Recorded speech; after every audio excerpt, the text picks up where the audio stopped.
Brought to you by Techno Camon 30 series.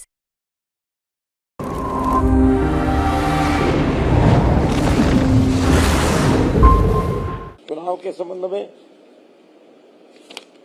जो बात मुझे बतानी है वो ये, चुनाव सामान्य तौर पर ये कहा जा सकता है कि शांतिपूर्ण तरीके से हुआ, इक्का दुक्का घटनाओं को छोड़ करके। लेकिन कुछ स्थानों पर, खास करके मैं नाम लेके कहूंगा, कांग्रेस के लोगों ने बोगस वोटिंग भी कराई है और उस बोगस वोटिंग को हमने सख्ती से रोकने की कोशिश की है।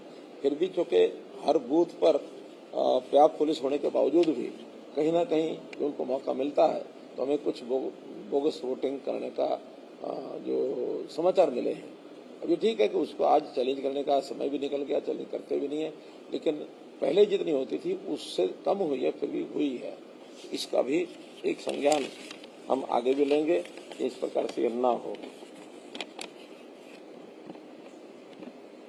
एक बात हुड्डा साहब ने खास करके मेरे खिलाफ कही, अभी कल ही कही, क्या कि ये तो बौखलाहट है जिसमें से ये उल्टे सीधे बयान दे रहे हैं। और मैं उस बयान पर आज भी कायम हूं। मैंने स्टेज से बयान दिया कि कुछ कर्मचारी, क्योंकि कर्मचारी बहुत बड़ी संख्या में 3-3.5 लाख, अब मैं सबके बारे में नहीं कहा, लेकिन ऐसे कर्मचारी जो पॉलिटिकली एफिलिएशन दिखाते हैं अपने, ऐसे लोगों की पहचान भी हो रही है।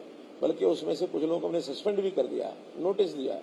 उस नोटिस के बाद उनका जो भी उनके खिलाफ कार्रवाई करनी होगी करेंगे। लेकिन चूंकि सारा कुछ एम्प्लॉइज हर बूथ के ऊपर उनका एक सिस्टम होता है, वहां कांग्रेस के लोगों के लिए बहुत कुछ किया जा सकता है, एम्प्लॉय गड़बड़ करने पर आ जाए। मैंने उनको वार्न किया था कि अब जो कुछ आप कर रहे हैं आपको नजर रखी जाएगी और जिस किसी का भी कोई हमको ऐसा प्रमाणित मिलेगा तो 4 जून तक आपका, 4 जून के बाद हमारा विषय। और मैंने हमारी जो सरकार, हमारे मुख्यमंत्री बाकी सबको कह दिया कि इनकी लिस्टें बनवाओ, लिस्टें बनवा करके और 4 जून के बाद इनके खिलाफ निश्चित कार्रवाई करेंगे। क्योंकि आखिर लोकतंत्र का मजाक है ये।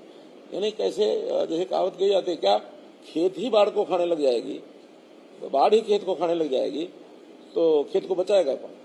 आखिरी कर्मचारियों का दायित्व है कि एक निष्पक्ष चुनाव लोकतांत्रिक तरीके से कराएं, ये हमारी कर्मचारियों की है।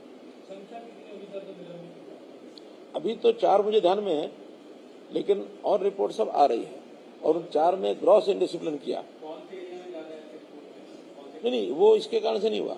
वो तो और क्या है कि एक नियम होता है आचार संहिता का कि कोई भी पॉलिटिकल पार्टी ऐसा कोई काम घोषणा नहीं कर सकती जिससे वोटर के ऊपर प्रभाव पड़े उसको आकर्षित करने के लिए।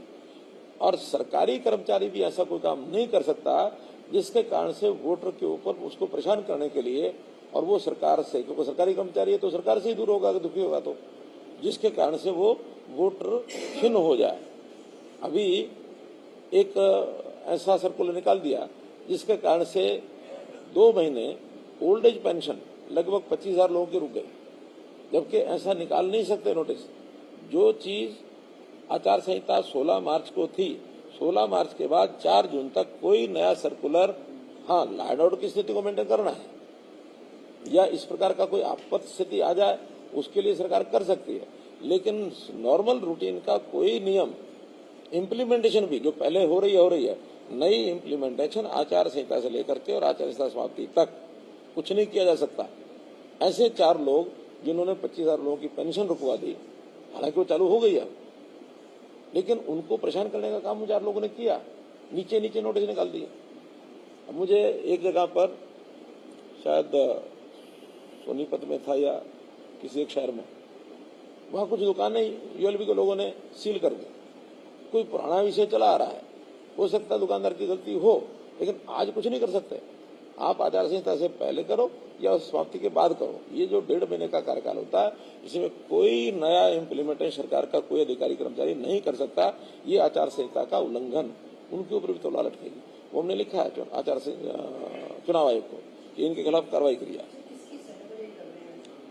वो तो आप जान ही सकते हैं, राजनीतिक एफिलिएशन, कम से कम भारतीय जनता पार्टी ने तो इसमें से अपना पल्ला झाड़ा कि कोई आदमी, कोई सरकारी कर्मचारी पॉलिटिकल एफिलिएशन, हाँ उसका वोट देने का अधिकार है, जिसको देना दे, लेकिन किसी पार्टी के लिए काम करना भारतीय जनता पार्टी नहीं करवाती। और हमने तो ये सिफारिशें दुनिया भर की बंद इसीलिए की हैं, वरना जो सिफारिशी राज्य में नौकरी कर लगता है वो उन्हीं के बस्ते उठाता, उन्हीं के लिए भीड़ इकट्ठी करता और चुनाव में उन्हीं की सहायता करता। अच्छा सर, जो बोगस वोटिंग की बात की है, कौन सी लोकसभा में या फिर कौन सी विधानसभा में होनी चाहिए, बता दीजिए। मोटे रूप से ये रोहतक, सिरसा, इनमें से ये विषय आ रहे हैं। चलो फिर एक बार एक दो विषय और हैं। तो मैं इस बात में मैं हुड्डा जी को चैलेंज करता हूं कि जो कुछ उन्होंने कहा है उस तकलीफ के कारण से कहा है कि मेरे कहने के बाद उनको तकलीफ हुई तो क्यों हुई। उनको तकलीफ इसलिए हुई कि उन्होंने ये सब कराया है, और कराया है तो जिनसे कराया है उनके नाम सामने आएंगे और कुछ ना कुछ लोगों को हम बाहर करेंगे। और बाहर करेंगे तो ये कर्मचारी भी समझ जाएगा कि क्यों किया गया। तो ऐसा कर्मचारियों का उपयोग पॉलिटिकल एंड्स को अपने संवारने के लिए किसी पार्टी को नहीं करना चाहिए।